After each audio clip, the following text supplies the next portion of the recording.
This is the appropriate time in the timeline to take a look at the former Assistant District Attorney Tim Burke's theory and what he claims happened to Joan Webster. In order to do so, I want to go back and establish a couple of things. In the parole notes of Victor Anchicatus, Mr. Paradiso's parole officer, it's noted on November 3rd, 1980, that Mr. Paradiso's practice was to put his boat up for the winter. That certainly makes very good logical sense that he would take care of an item that was a very important part of his livelihood. On July 26, 1981, 4 months prior to Joan's disappearance, Mr. Paradiso's boat had been reported missing. That was a claim that was filed with not only authorities but also with the Liberty Mutual Insurance Company, and that claim was paid out in December of 1981. It's important to note that Mr. Paradiso was acquitted of charges that were brought against him for insurance fraud regarding that vessel, and that acquittal came on February 18, 1985. It's also important to take note that Mr. Burke never brought any witnesses forward that verified seeing the boat above the water after that July date. There were several witnesses that were available and on record that testified that they had not seen the vessel after that point in time. So these are the things that I think it's very important to establish. Burke now claims that Joan was picked up at Logan Airport by Mr. Paradiso driving a gypsy cab. Mr. Paradiso was a parolee who had no hack license, enabling him to drive a cab. Mr. Burke provides no witnesses that can positively place Mr. Paradiso at Logan Airport on November 28, 1981, and he provides no witnesses that can verifiably establish that Mr. Paradiso ever drove a cab. There is nothing in Mr. Burke's informant statement, Robert Bond, claiming that Mr. Paradiso drove a cab at any point in time. This is a photograph of Pier 7, taken in the spring of 1981. Mr. Paradiso's vessel is visible in between the barge and the dock area with the ramp overhead. Certainly not an easy boat to go and get on board easily. You'd have to go across the ramp and then jump down onto the boat. Mr. Burke suggests that Paradiso took Joan from Logan Airport to his boat that night and was able to force or encourage her to get on board. This would have been after 10:30 on November 28, 1981. The weather conditions were poor and very windy, conditions that were fueling a fire that was taking place in Lynn, Massachusetts. I want you to pay specific attention to just how, where a car would have had to be parked in order to access the dock area, and also going across the ramp and perhaps having to jump down to even get on board the boat in that location. This photograph is of the Malafemina, Mr. Paradiso's boat, as it's being raised on September 27, 1983. I wanted to show you this picture here because I want you to have a perspective. Take a look at the divers and their height in relationship to where the cabin windows are on this vessel. Mr. Paradiso was a very tall man. He was at least 6'2", and I think it's important to get a feel for what kind of space, what kind of room there was inside the cabin area.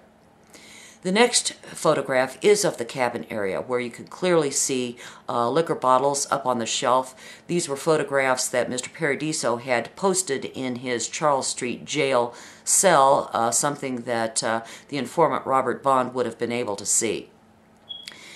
Mr. Paradiso was at least 6'2", very large man, and as you take a look at where the cabin windows are from the inside of the cabin, you can see that Mr. Paradiso would have had very limited headroom, and this was a very confined space. Something that I think it's important to visually take a look at and understand when trying to consider what Mr. Burke alleges took place in that boat. I don't know if anyone has ever applied any real common sense to the theory that Mr. Burke promotes through his informant Robert Bond. Bond claimed that Paradiso chased Joan all over this boat. If you really look at the space involved here, there's barely room to turn around. Bond, in his interview, led by Sergeant Carmen Tamero on January 14, 1983, pointed to the right side of his head and indicated that Mr. Paradiso had hit Joan in the head with a whiskey bottle. There's no headroom here, and certainly no way to gain leverage in order to wield such a heavy item and inflict such a damaging blow. And yet Mr. Bond pointed to the right side of his head. It had been noted, including by Trooper Andrew Palombo, that Mr. Paradiso was right-handed. Certainly that suggests that Mr. Paradiso would have had to have Joan in a different position in order to inflict a wound to the right side of his head. If he was facing her and in a struggle, any blow would have been landed to the left side of her head. When remains were found in 1990 and identified as Joan Webster, there was a 2-inch hole in her head on the right side, and certainly doesn't seem like the type of wound that could be inflicted by a large whiskey bottle if you take a look at the bottles in the cabin. It certainly makes more reasonable sense in such cramped quarters that if a struggle were taking place with a victim, Mr. Paradiso would use the same type of MO that Burke implicates him for in other situations, and that of strangulation. Why on earth would he grab a large heavy bottle, have no room to really swing it, and land such a blow?